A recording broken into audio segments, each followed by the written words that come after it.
Hey, you all. It is restringing day. So I took off the old and I gave it a little bit of this Murphy's oil soap. Freshen up the fingerboard a little bit and just a little polish. This is old. I bought this in 1981 in September.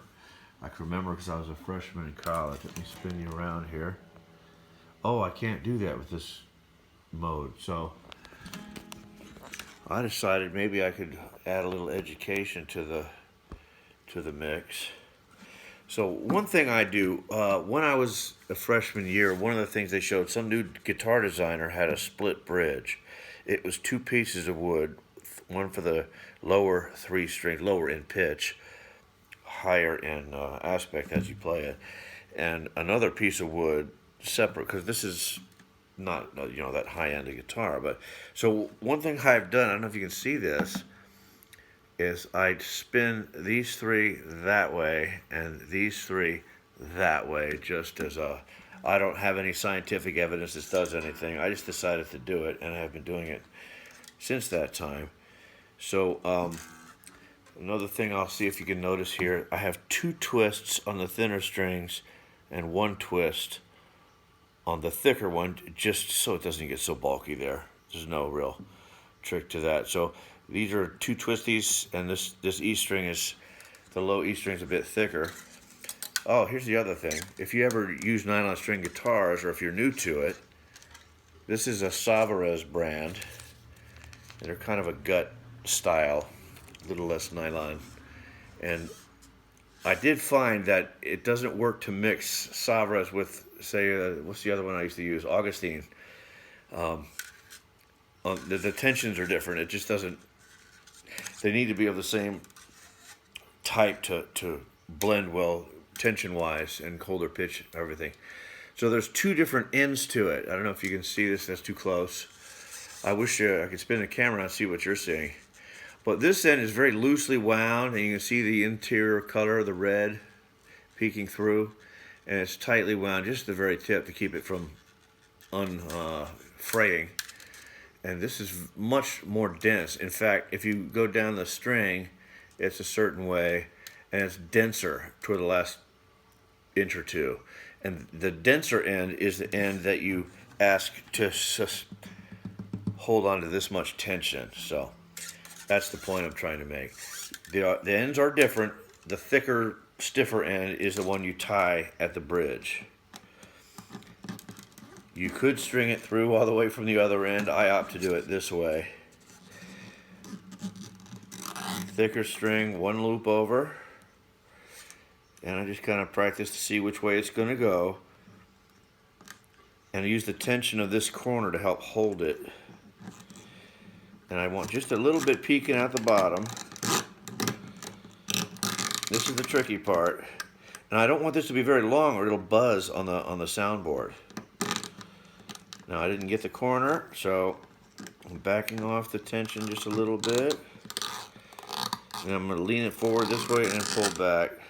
You know, I didn't get it to where we need it to go, so we're going to try again.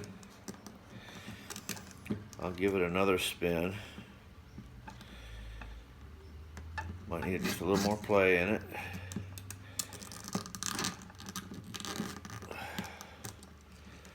So the lesson here is don't pull taut right away. Kind of keep an eye on how the progress of it. Now I'm going to pull it up again. Now I've got that taut over the corner, just about a 1/4 inch peeking out the back end. There. Sorry for that noise. And see, this tension now pulls it taut, and that shouldn't slip out on you. Sometimes the old this brand also, they put a little ball end on the treble strings, which helps to keep it from sliding out of the knot, which can be pretty frustrating. Yes, I have seen that happen with other brands. If you're a performer and you were expecting to use that tonight, or this afternoon, say, that can be very frustrating. Indeed.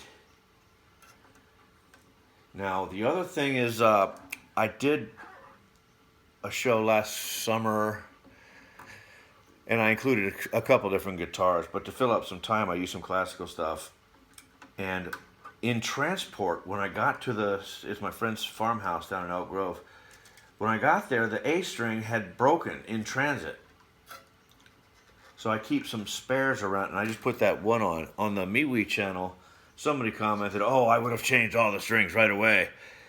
That guy probably doesn't play nylon or classical stuff, because I'm going to demonstrate to you, they don't hold their pitch when you first put them on for a while. It takes a while to stretch them out. I'm going to show that next. So now I go through it kind of an angle, not straight in, a little bit past that, so it can wrap around, and then I'm going to wrap around this direction, so that, now if you notice, these come off at a slightly different angle each time. We want to get it sort of towards straight. So, and it's not going to wrap about once or twice. I'm going to try and get this, I'm holding back here to keep it from slipping out. This is a little bit of a craft, if you will. Get that tip under once. Now I'm bending it back here, and now I'm going to push some tension from this direction to hold that and slide this to the back, because, well, as we rotate it, it's going to go to the back. I'll wait till it gets further back there. No, I don't like that. Here we go. I'm going to go ahead and push it back now. There we go, almost.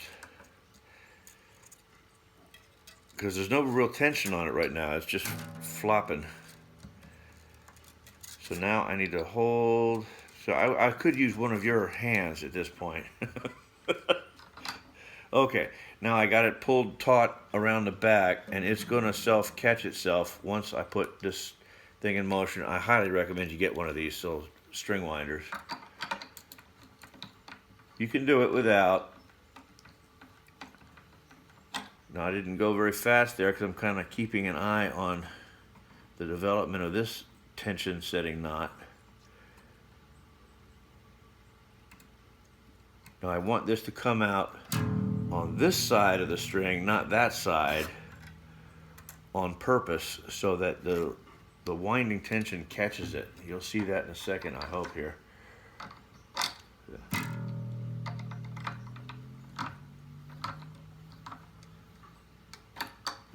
And kind of keep the tension, the note ringing a little bit. See, you know, if you can see that, it's just going to catch and taut on over itself there. And it's good. I'm going to go ahead and tuck this behind just because it looks nasty in the front. Now listen, the pitch will go up a little bit and then it'll go down. But if I had a tune right here, you could see, you would actually see it fall. I'm going to get it relatively close by ear. That's sort of it. Now, I haven't done this next step on any of the strings yet. You could do it individually, or I'll just do them together when they're on there. Kind of push downward with one hand and pinch and stretch them a little bit.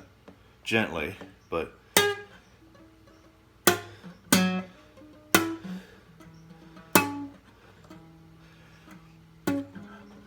you want to get them used to being, they're going to stretch.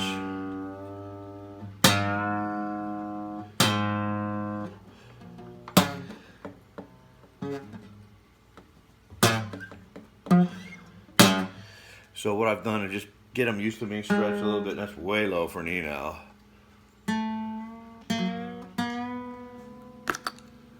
The tuner can help you a lot here. And it won't hold pitch right now. It won't.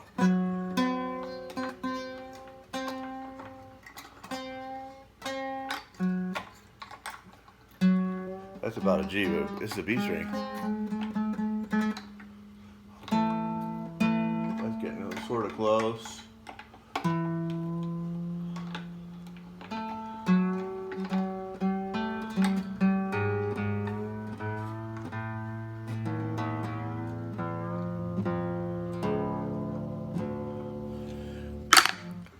It's not in tune yet, and what I was hoping to demonstrate, I'm going to need a tuner, which is built into the phone there, is the one I was going to prefer to use.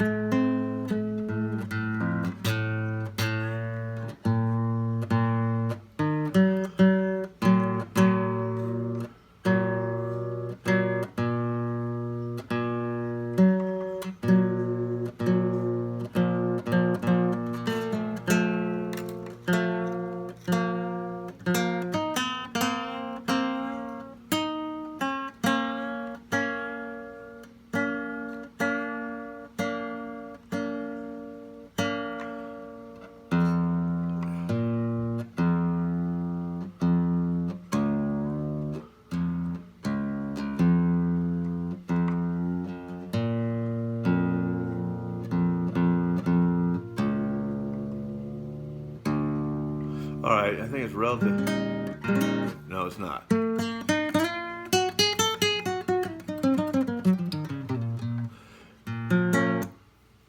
The lesson I hope to share here is that when you first put them on, you have to expect the pitch is going to wander a great deal. So I think I'll cut this one off now, get it up to pitch, and do another one and demonstrate how unreliable it'll be for at least an hour, maybe 2 hours. You know, later tonight, I'm going to expect it will have drifted. Then it'll start to stabilize. By tomorrow, it should be fine. Okay, I hope that's beneficial. Take care now.